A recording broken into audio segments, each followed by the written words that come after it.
नमस्कार दोस्तों, पत्रिका के डिजिटल प्लेटफॉर्म पर आप सभी का स्वागत है। मैं हूं आपके साथ कृपाशंकर शर्मा। दोस्तों, 1 फरवरी 2023 को देश का बजट आ रहा है। आम हो या खास, देश के हर नागरिक को इसका बेसब्री से इंतजार होता है। और हो भी क्यों ना, आखिर आम आदमी के हक की बात है। आज के इस वीडियो में हम बात कर रहे हैं कि आखिरकार कैसा हो शिक्षा क्षेत्र का बजट। साथ ही हम चाहेंगे कि आप भी अपना सुझाव दें कि सरकार को इस बजट में शिक्षा के क्षेत्र के लिए क्या शामिल करना चाहिए। आप कमेंट बॉक्स में अपनी बात रखें।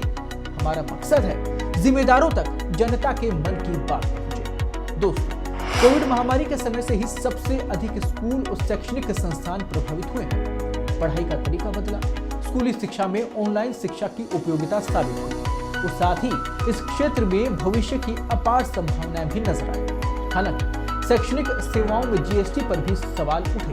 अब सवाल उठता है कि किन मुद्दों को बजट में शामिल किया जाना चाहिए। तो आइए देखते हैं कि किन किन मुद्दों पर सरकार को ध्यान देने की जरूरत है। तो बजट में इन मुद्दों पर आप ध्यान दें। ऑनलाइन शिक्षा के लिए मजबूत प्लेटफॉर्म। जैसा कि आप सब जानते हैं, कोविड काल में ऑनलाइन शिक्षा के लिए अपार संभावनाएं नजर आई, लेकिन ये शिक्षा भी 2 धड़ों में बट गई। महंगे प्राइवेट स्कूलों के बच्चों को तो ये मिल गई, पर सरकारी स्कूलों में खासकर के कई ग्रामीण क्षेत्रों में स्कूलों के बच्चे इससे अछूते रह गए, क्योंकि उस समय इनके लिए ऐसा इंफ्रास्ट्रक्चर मौजूद ही नहीं था। तो अब जरूरत है सरकार इससे सबक ले और स्थितियां सुधारी जाए। अगली बात करें, शैक्षणिक सेवाओं पर जीएसटी कम हो। मांग उठ रही है कि शैक्षणिक सेवाओं पर जीएसटी को कम से कम अगले 10 साल के लिए हटा लेना चाहिए, क्योंकि कोविड के समय में बहुत सारी परेशानियों का सामना करना पड़ा।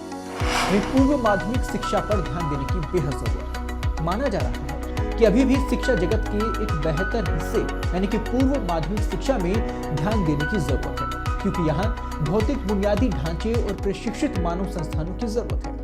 दूसरी ओर हाल ही में आई भारत सरकार की नई शिक्षा नीति पर इस पर जोर दिया गया है, लेकिन वित्तीय उपाय अभी पूरे नहीं हो पाए।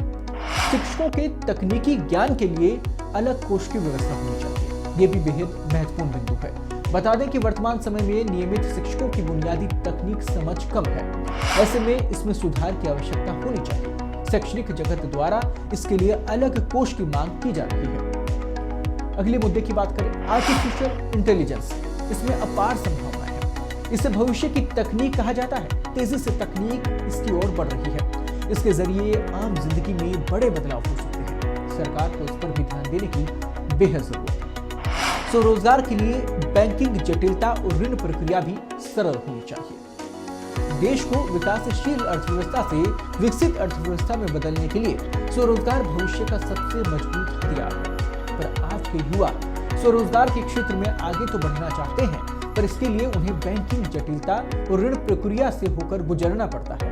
और ये प्रक्रिया कई मायनों में तो इतनी जटिल हो जाती है कि काफी बार तो हौसले ही पस्त हो जाते हैं। ऐसे में सरकार को इसके सरलीकरण पर काम करना चाहिए। दोस्तों, देश का बजट जनता से और जनता के लिए होता है, देश की अर्थव्यवस्था के लिए होता है। तो ऐसे में इसमें आपकी भागीदारी बेहद महत्वपूर्ण है। इसलिए आप भी कमेंट बॉक्स में अपने सुझाव जरूर दें कि सरकार को बजट में शिक्षा क्षेत्र के लिए क्या शामिल करना चाहिए।